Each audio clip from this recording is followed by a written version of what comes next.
तो फाइनली अभी चाय पी चुके हैं और पे हो चुका है और चलते हैं अभी। भाई अभी नहीं करो सर, अभी हम लोग जाए अभी हम जा रहे हैं सीढ़ी प्लेटफॉर्म चढ़ेंगे प्लेटफॉर्म पर। गाना बना और जो हमारे चेफ है वो एक यूट्यूबर है और हम छोटे मोटे यूट्यूबर है। ये जो है बड़े यूट्यूबर हैं जो अपने काम के साथ साथ यूट्यूब भी चलाते हैं। और अभी वो एडिटिंग कर रही हैं, मगर एक नंबर का झांटू आदमी है, सिर्फ अपना काम निकालने का।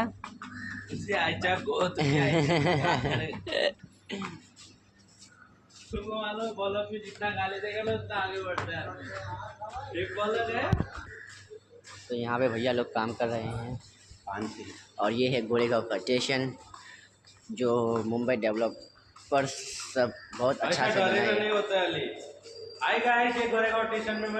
और यहाँ पर जो शेफ है इसका यूट्यूब चैनल जो है वो AI से और AI रिलेटेड बनाते हैं, वीडियो बनाते हैं।